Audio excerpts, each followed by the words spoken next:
gonna smack your mama. What the fuck home training are you on? You saw it, read it, said it, and still fucking got it wrong.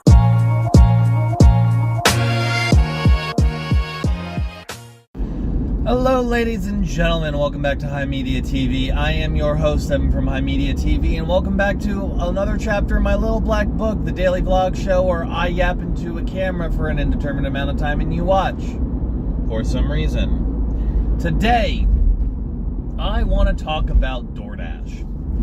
Yesterday, I did my first ever dash. I know. And it was interesting. See, I'm not completely green, right? Like, for a large number of years, friend of the my big sister, friend of the show, and co-host of the Psychedelic Space Cadet podcast, Miss Mariah Sterling, was Doordashing in our hometown, in our home state of Wilmington, Delaware, not Wilmington, but like Delaware in general, for a very long time. She posted up outside the Christiana Mall, and very much was routinely, I might add, making about $1,000 a week. Now, granted, she didn't make that off rip. It took her a while, but eventually she had gotten to the point where she was, making $1,000 a week. And I want to talk about my experience doing this for the first time in a very different environment than that urban/suburban, area that she did it a lot with, where I was riding along with her many days. So let me talk about my experience first with it, and then let's talk about like some of the stuff that I incorporated that she taught me, that I watched through observing, and as well as things that, I don't know, basically were, regardless, like just good things that I want to implement when I DoorDash. So I left home, bumbled around. I want to be clear that I started around like 1 o'clock. In an hour, I had made about 40 bucks. Not bad. Now, granted, I made that just from orders, mostly. I got like a $7, $8 tip here and there, but that's basically it. It was mostly from orders. Then I, picked up my mini-me, like a friend of mine, a little homegirl, kid, years younger than me, but, she's 18, she's funny, spitfire, hard worker, going to be a welder, good kid, and had her ride along with me just so, like, I could leave the car running and also have, like, somebody open my fucking door for me, because, unfortunately, old girl doesn't have a handle on the driver's side door. And with that, needless to say, it was relatively barren for like hours. Now, for context, I stopped at about 4 or 5 p.m. I would probably say, like, conservatively, I got about, it did for about 4 hours, maybe 5, give or take. And all in all, I ended up collecting about $70 for the whole dash. Now, here's where the math matters. Yes, I made $70, but realistically, I'm still in the red. You might be saying, Evan, you made $70. How are you in the red? You need to make, like, minimum $100. Minimum. To be able to break even. Why, you may ask? Well, firstly, 40% of the $100, you need to make $100 break even. 40 of those dollars straight to taxes. Those are straight to your taxes for the end of the year. Then, you need to save 20 to 30 of that remaining 60 for gas, because you will be burning through gas. And then that last 40 to 30 goes into a fund. What is the fund? This is the fuck the car is out of commission fund. This is a fund that you have to have money saved to the side in case shit hits the fan. You get into an accident, you get into a crash, your car starts acting the fuck up. Like, you need to, like, have a down payment for a new one in an absolute pinch. This fund exists so when you inevitably have car issues, you're able to do something about it. And if you don't have that, you're not able to solve your car issues in an expeditious amount of time, you're kind of fucked. You are fucked. There's no if, ands, or buts about it. You are cooked. So that's why I set them in the red. Because,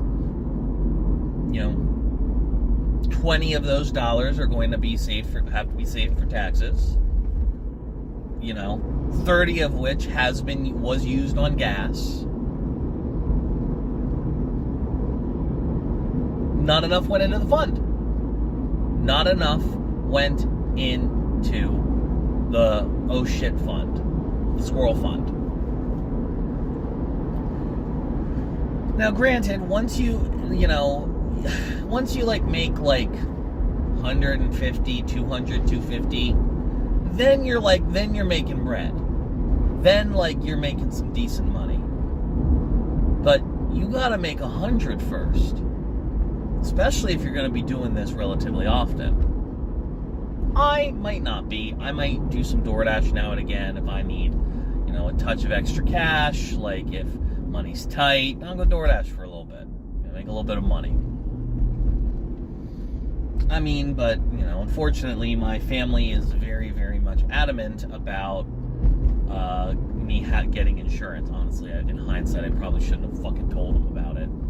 Whatever. But, that's on me for being a good son and due diligence. So now, let's talk about what makes you a good dasher.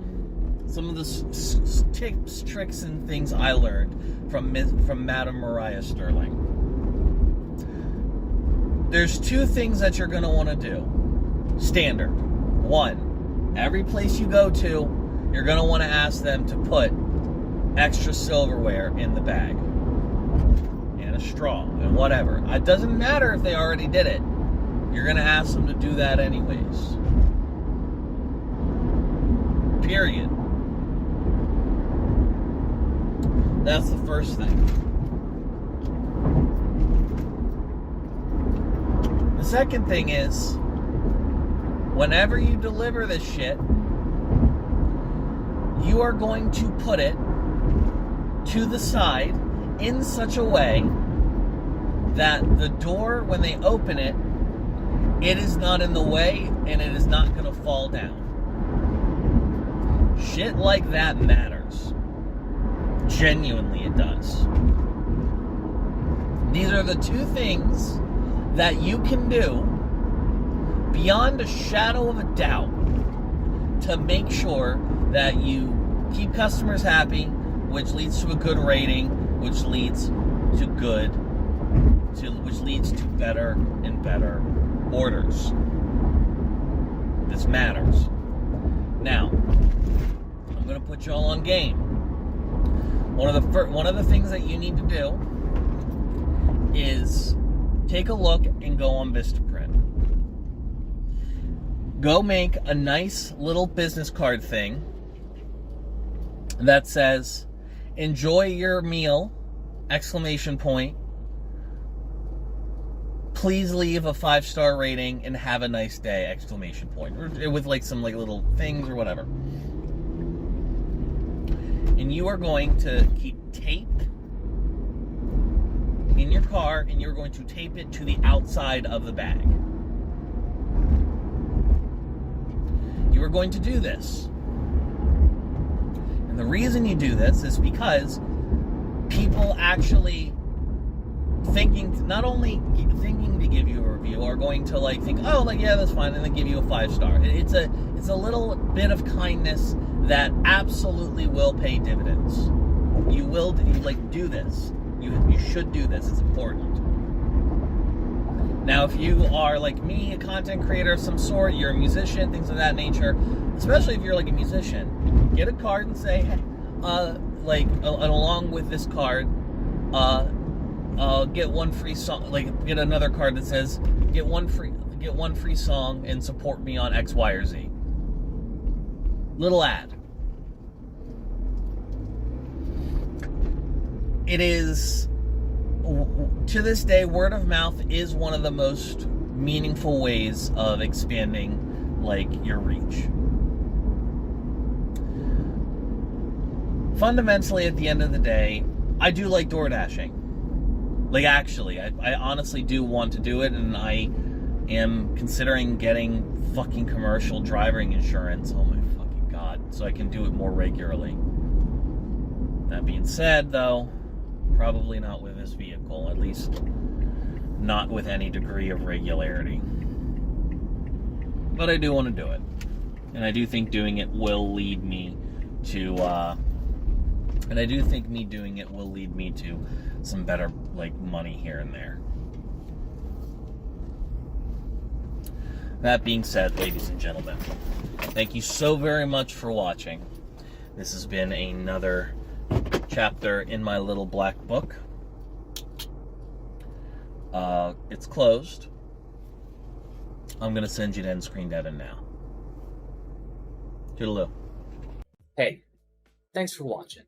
If you want to talk to me outside of this video, outside of live streams, or just join the community and be a part of it, you can do so at HIMediaTV/Discord. Discord links there. We'd love to have you. And given the financial situation of the economy right now, I know this is a tall ask, but if you have the scratch to spare, please consider donating and becoming a supporter at HIMedia.gg/tip. All of our perks are serviced through our Discord channel, including early access videos, exclusive videos, and more. Your generosity is a blessing, and $1 a month is a boon to my mental health. Thank you so very much for watching. I appreciate you, and have a great day.